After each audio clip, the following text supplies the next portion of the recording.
السلام علیکم ورحمۃ اللہ وبرکاتہ. کیا حال ہے سب کا؟ الحمدللہ. نحمده ونصلی علی رسولہ الکریم. اما بعد فاعوذ باللہ من الشیطان الرجیم. بسم اللہ الرحمن الرحیم. رب اشرح لی صدری ویسر لی امری واحلل عقدۃ من لسانی یفقہوا قولی. جو شخص علم کے راستے پہ چلتا ہے جنت کا راستہ اس کے لیے آسان ہو جاتا ہے. علم کے لیے نکلنا حج کے برابر اجر حاصل کرنے کے برابر ہے. ابو امامہ بیان کرتے ہیں کہ نبی صلی اللہ علیہ وسلم نے فرمایا، جو شخص صبح کے وقت اس لیے مسجد کی طرف نکلا کہ بھلائی سیکھے یا سکھائے تو اس کے لیے اس حج ادا کرنے والے کی مثل اجر ہے جس نے اپنا حج مکمل کر لیا. یہ صحیح ترغیب و ترہیب کی روایت ہے. یعنی جو صبح کے وقت نکلے، آپ سب نکلتے ہیں صبح کے وقت، کہاں جاتے ہیں؟ مسجد جاتے ہیں. کیوں جاتے ہیں؟ بھلائی سیکھنے کے لیے یا سکھانے کے لیے. تو اس کا اجر و ثواب کوئی معمولی نہیں. اس کا اجر و ثواب حج کرنے والے کے برابر ہے جس نے اپنا حج مکمل کر لیا. تو آپ سوچئے کہ حج کا شوق کس کس کو نہیں، اور ہر شخص یہ چاہتا ہے کہ اس کا اجر بہت زیادہ ہو. سب لوگ حج کر نہیں پاتے، لیکن علم کی مجلسوں، خیر اور بھلائی سیکھنے کے لیے اگر کوئی انسان اپنا وقت نکالتا ہے، محنت اور کوشش کرتا ہے اور خیر کی مجالس کی طرف، مساجد کی طرف جاتا ہے تو اس کا یہ اجر و ثواب ہے. اللہ سبحانہ وتعالی ہمارے لیے بھی ہر روز حج کے برابر ثواب لکھ لے. اس کے خزانوں میں کچھ بھی کمی نہیں ہے، وہ سب کچھ دے سکتا ہے. 8واں پارہ. اعوذ باللہ من الشیطان الرجیم. بسم اللہ الرحمن الرحیم. ولو اننا نزلنا الیہم الملائکۃ وکلمہم الموتى وحشرنا علیہم کل شیء قبلا ما كانوا ليؤمنوا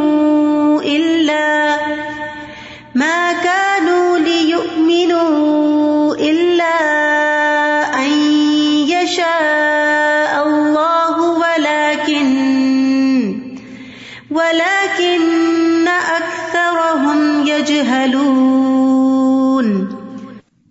شروع کرتی ہوں اللہ کے نام سے جو بے انتہا مہربان نہایت رحم فرمانے والا ہے. اور اگر ہم ان کی طرف فرشتے بھی نازل کر دیتے اور ان سے مردے بھی کلام کرتے اور ہر چیز کو ان کے سامنے لا اکٹھا کرتے، یعنی جن جن چیزوں کا مطالبہ کر رہے ہیں یہ کہ وہ ہمیں دکھائی جائیں تو وہ بھی لے آئی جاتی، تو بھی یہ ایمان لانے والے نہ تھے مگر جس کے متعلق اللہ چاہتا. لیکن ان میں سے اکثر نادانی کی باتیں کرتے ہیں. وَلَٰكِنَّ أَكْثَرَهُمْ يَجْهَلُونَ.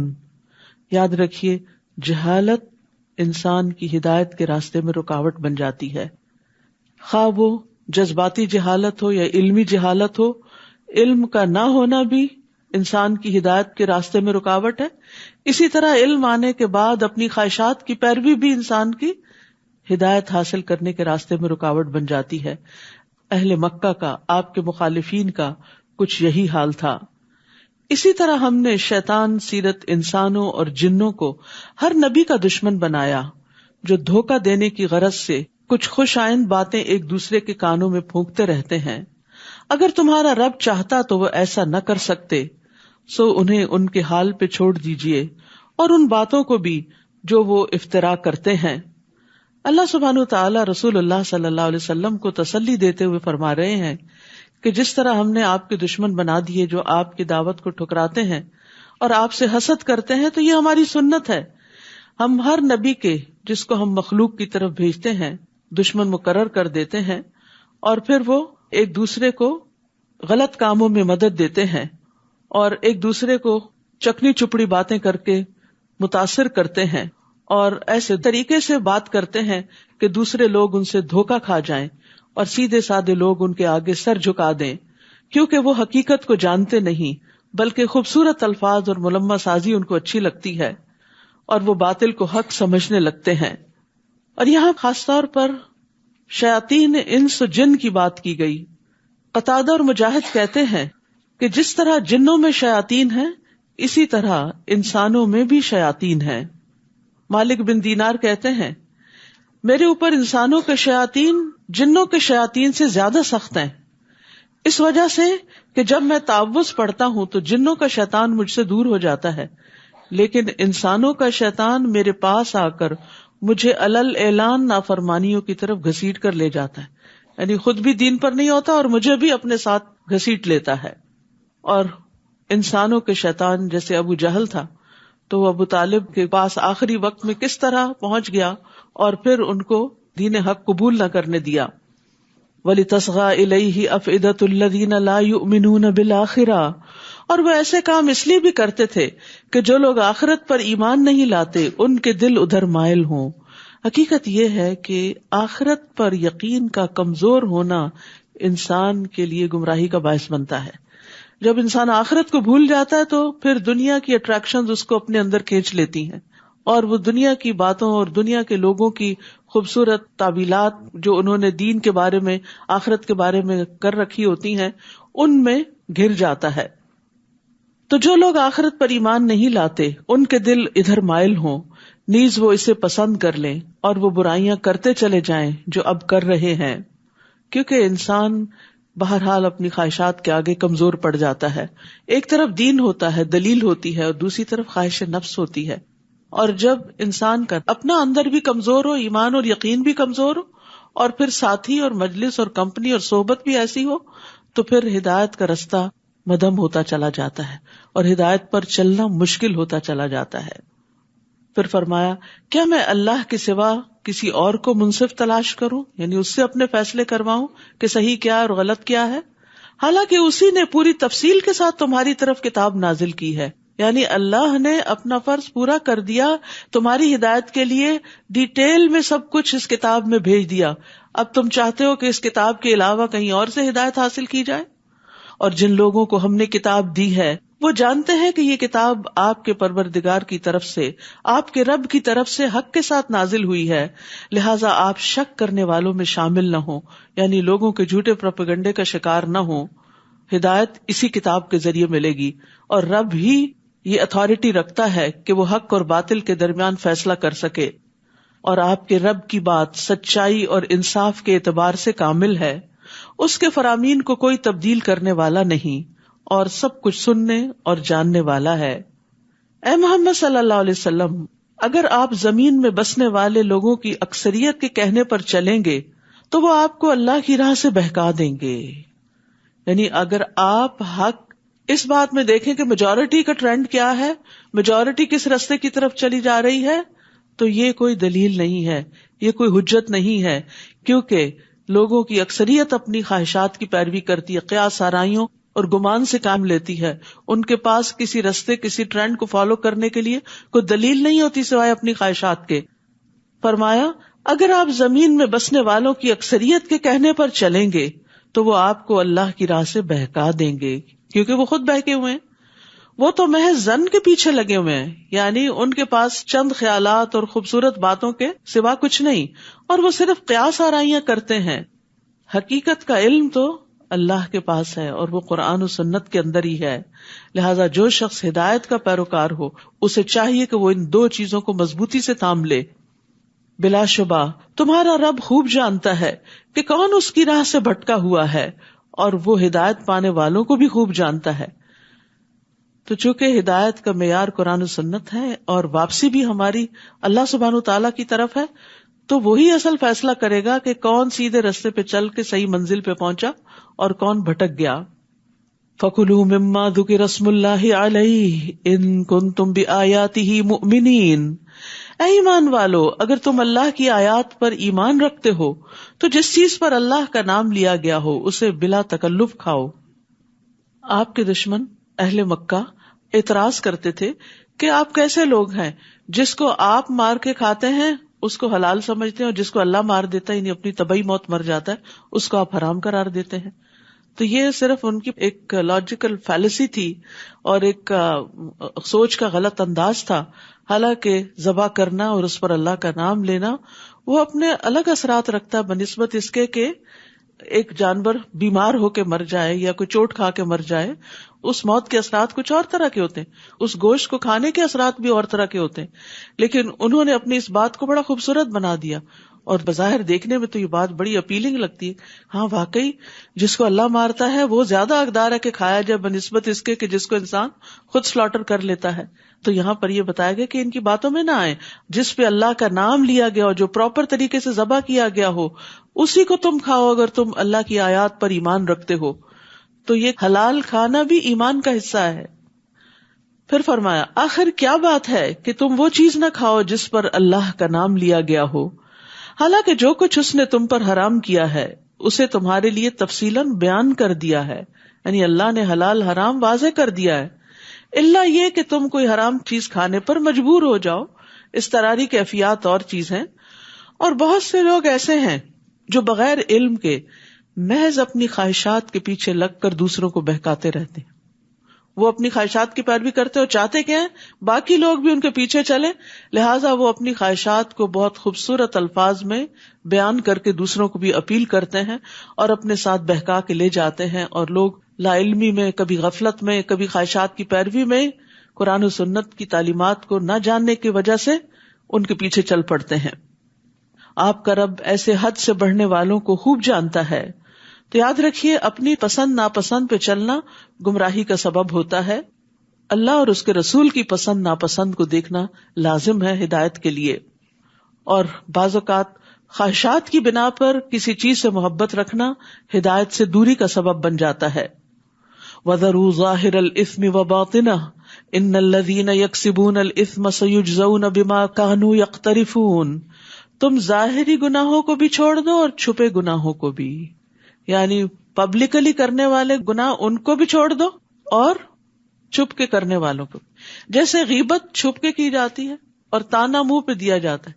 تو بعض لوگ غیبت کرتے ہوئے کیا دلیل دیتے, مجھے کوئی ڈر نہیں, میں تو یہ بات اس کے منہ پہ بھی کہہ دوں گی.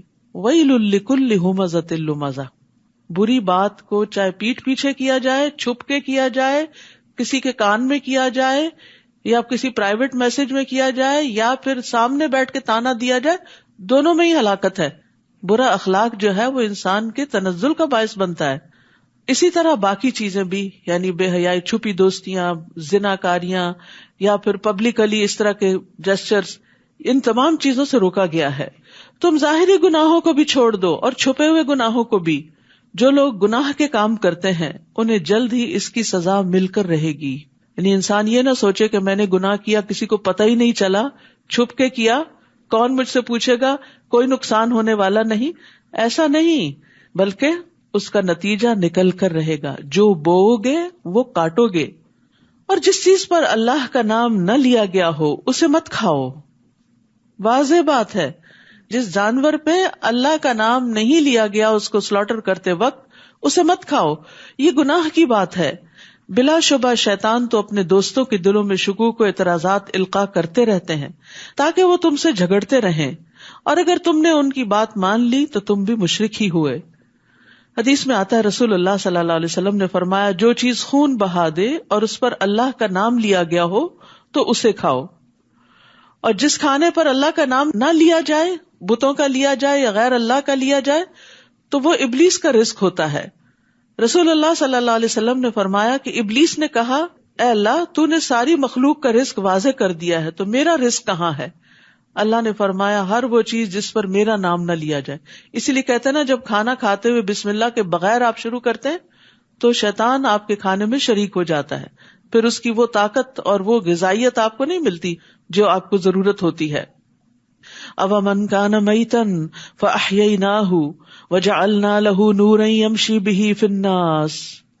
بھلا وہ شخص جو مردہ تھا, لا علم تھا, جاہل تھا, نہ اپنے رب کو پہچانتا تھا, نہ اپنے رسول کو, نہ اپنے دین کو, نہ اپنی آخرت کو, پھر ہم نے اسے زندہ کیا, اسے ایمان دیا, اسے علم دیا, اسے شعور بخشا, اسے دین کی سمجھ بخشی, اس کو روشنی عطا کی جس کی مدد سے وہ لوگوں میں زندگی بسر کر رہا ہے. وہ رہتا لوگوں کے بیچ میں ہی ہے, اٹھتا بیٹھتا کام کاج کرتا, لیکن اس کی سوچ بالکل مختلف, اس کا طریقہ مختلف ہوتا ہے. تو مسلمان اپنے باطن اور اپنے ظاہر دونوں سے ہی پہچانا جاتا ہے. یعنی ایمان اس کے قلب کو روشنی بخشتا ہے اور پھر اس کا عمل صالح اس کے ظاہر کو روشنی بخشتا ہے. ایسا شخص اس شخص کی طرح کیسے ہو سکتا ہے جو تاریکیوں میں پڑا ہوا ہو, یعنی کفر کے اندھیرے, جہالت کے اندھیرے, لاشعوری کے اندھیرے, ناسمجھی کے اندھیرے, اور اس کے نکلنے کی کوئی صورت نہ ہو, کہیں سے بھی ہدایت کا کوئی راستہ نہ ملتا ہو. کافر جو کچھ کر رہے ہیں ان کے اعمال اسی طرح خوشنما بنا دیے گئے ہیں, یعنی جو اللہ کو نہیں مانتے, آخرت کو نہیں مانتے, اور ایمان کے بغیر جو کچھ کر رہے ہیں اس پر وہ بڑا فخر کرتے ہیں کہ وہ بہت ترقی کر رہے ہیں. لیکن اصل بات یہ ہے کہ انسان کی کامیابی دنیا کی ترقی کے ساتھ اسی وقت ہے جب وہ اپنے دینے والے کو پہچانتا ہے اور جس کے پاس واپس جانا ہے اس کو راضی کرتا ہے. اسی طرح ہم نے ہر بستی میں اس کے بڑے بڑے مجرموں کو لگا دیا ہے کہ وہ اس بستی میں مکر و فریب کرتے رہیں, پھر وہ خود ہی اس مکر و فریب میں پھنس جاتے ہیں, مگر یہ بات سمجھنے کی کوشش ہی نہیں کرتے. اور جب ان کے پاس کوئی نشانی آتی ہے تو کہتے ہیں ہم تو اس وقت تک نہ مانیں گے جب تک ہمیں بھی وہی کچھ نہ دیا جائے, یعنی نبوت, جو اللہ کے رسولوں کو دیا گیا. اللہ ہی بہتر جانتا ہے کہ اپنی رسالت کا کام کس سے لے. جلد ہی ان مجرموں کو اپنی مکاریوں کی پاداش میں اللہ کے ہاں ذلت اور سخت عذاب سے دوچار ہونا پڑے گا. فَمَن يُرِدِ اللَّهُ أَن يَهْدِيَهُ يَشْرَحْ صَدْرَهُ لِلْإِسْلَامِ, جس شخص کو اللہ ہدایت دینا چاہتا ہے اس کا سینہ اسلام کے لیے کھول دیتا ہے. ہدایت دو طرح کی ہوتی ہے, ایک ہوتی ہے ہدایت ارشاد جو تعلیم کی شکل میں, جو کائنات کی نشانیوں کی شکل میں ہے, یہ سب انسانوں کے لیے برابر ہے. لیکن بہت سے لوگ اس ہدایت کو دیکھنے کے باوجود, پڑھنے کے باوجود, سننے کے باوجود, جاننے کے باوجود بھی اس پر عمل نہیں کرتے کیونکہ انہیں توفیق نہیں ہوتی. تو جس کو یہ توفیق مل جاتی ہے وہ توفیق دراصل کیا کرتی ہے, اس کے سینے میں وسعت پیدا کر دیتی ہے. یہ وسعت کیا ہے کہ انسان اللہ کی بات سنتا ہے اور اس کا دل کھلا ہوتا ہے, وہ خوشی سے سنتا ہے, خوشی سے قبول کرتا ہے, اس پر غور و فکر کرتا ہے اور پھر اس کے مطابق عمل بھی کرتا ہے. تو یہ اللہ کی توفیق سے ہوتا ہے. تو جس کے ساتھ اللہ بھلائی کا ارادہ کر لیتا ہے اس کو دین کی سمجھ دے دیتا ہے. فَمَن يُرِدِ اللَّهُ أَن يَهْدِيَهُ يَشْرَحْ صَدْرَهُ لِلْإِسْلَامِ وَمَن يُرِدْ أَن يُضِلَّهُ يَجْعَلْ صَدْرَهُ ضَيِّقًا حَرَجًا, اور جسے گمراہ کرنا چاہتا ہے اس کے سینے میں اتنی گھٹن پیدا کر دیتا ہے جیسے وہ بڑی دقت سے بلندی کی طرف چڑھ رہا ہو. جب انسان بلندی کی طرف اوپر کو جاتا ہے تو آکسیجن نہیں ہوتی تو سانس گھٹنے لگتا ہے. تو اس لیے قرآن کا معجزہ ہے کہ 1400 سال پہلے ایسی بات بتا دی گئی کہ اوپر جانے سے سینہ گھٹے گا, سانس نہیں آئے گا. دوسرا معنی یہ بھی کیا گیا ہے کہ ایسا انسان جیسے کوئی اڑنے کی کوشش کر رہا ہے, اڑ کے بھی انسان اوپر جاتا ہے نا, جیسے کوئی اڑنے کی کوشش کر رہا ہو تو اڑنا انسان کے لیے بڑا مشکل کام ہے. انسان کے بازو کاموں کے لیے تو ہے مگر پرندوں کی طرح اڑنے کے لیے نہیں ہے, تو یہ بھی ایک مشکل کام ہے. یعنی ایسے شخص کے لیے پھر ہدایت کی طرف آنا, اس پہ چلنا اتنا مشکل ہوتا ہے جیسے چلنے کی بجائے اڑنا مشکل ہوتا ہے, یا اوپر کو چڑھنا مشکل ہوتا ہے, یا ماؤنٹین کلائمبنگ مشکل ہوتی ہے. یعنی اس کو دین کی بات اچھی نہیں لگتی, اس کو اختیار کرنا, اس پہ عمل کرنا بڑا ہی مشکل لگتا ہے. دین کی طرف آنا, نماز کی طرف آنا, دین کی مجلسوں کی طرف آنا, دیندار لوگوں کے پاس بیٹھنا, خیر اور بھلائی کی بات سننا اس کے لیے بڑا ہی بوجھل ہوتا ہے, اس سے اس کا دل گھٹتا ہے, وہ اس کی طرف نہیں آنا چاہتا.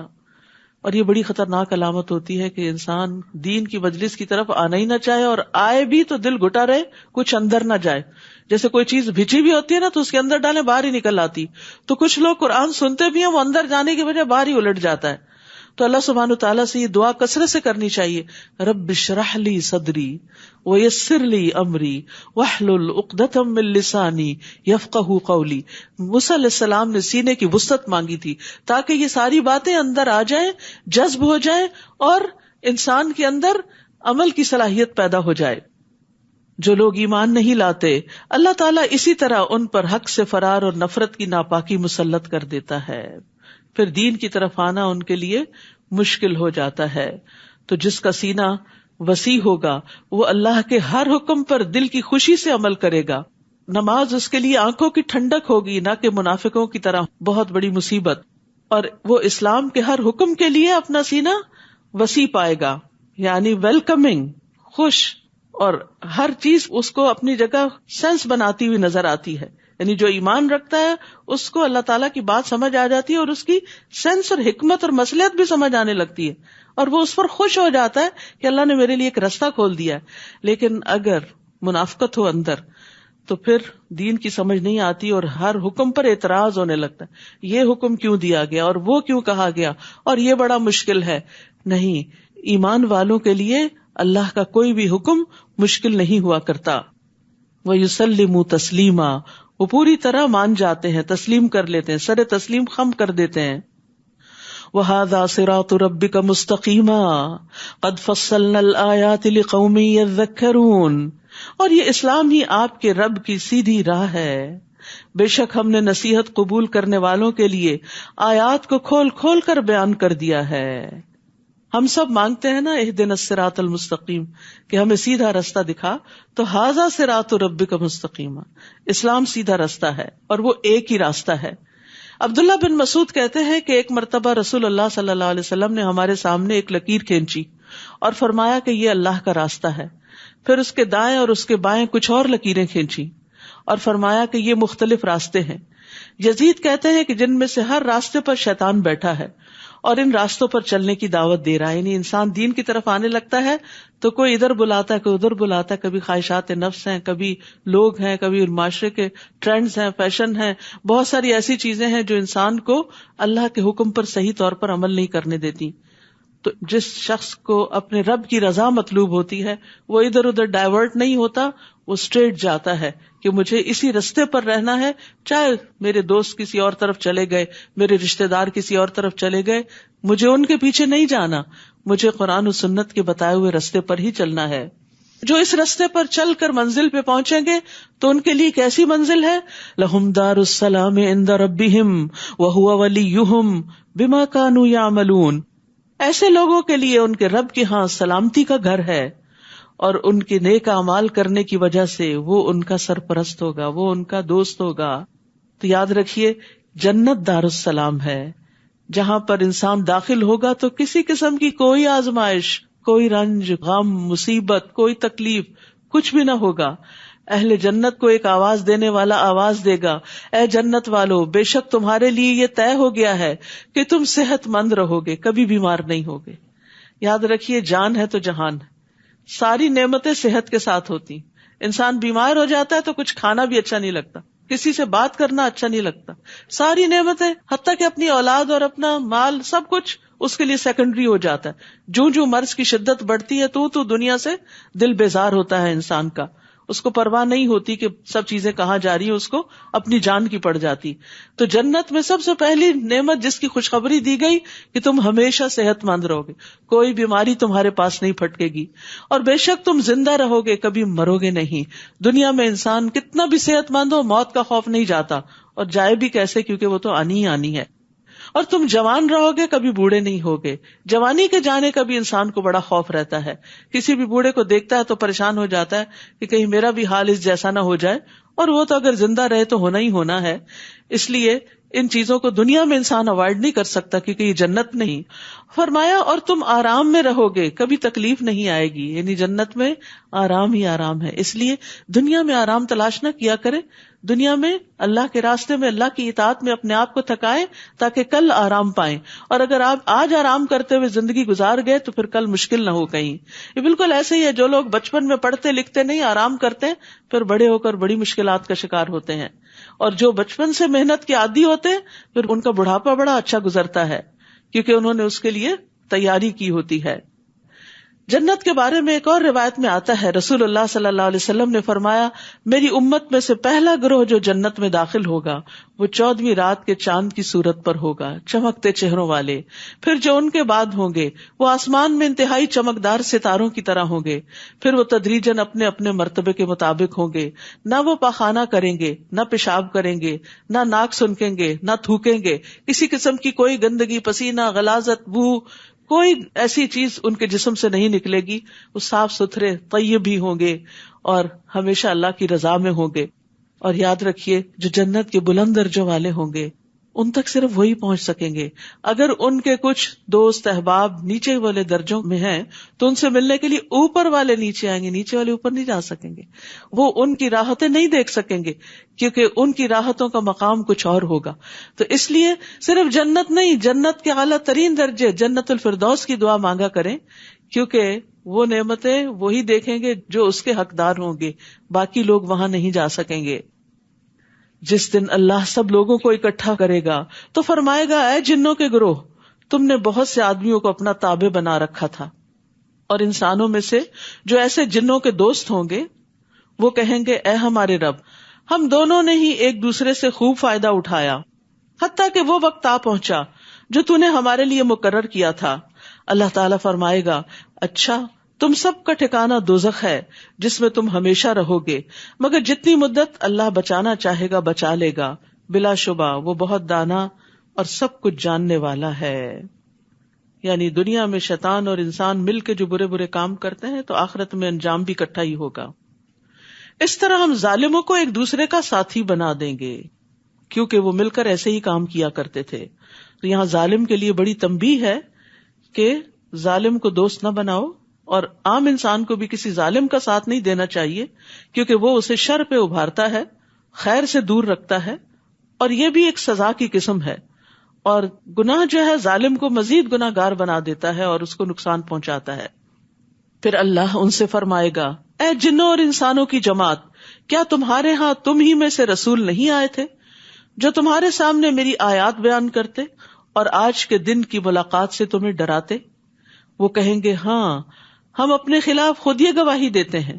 یعنی آئے تھے وہ تو اپنا کام کر گئے، بات یہ تھی کہ دنیا کی زندگی نے انہیں دھوکے میں مبتلا کر رکھا تھا، لہٰذا وہ اپنے خلاف گواہی دینے پر مجبور ہوں گے کہ فی الواقع وہ اللہ کی آیات کے منکر تھے، ماننا نہیں چاہتے تھے.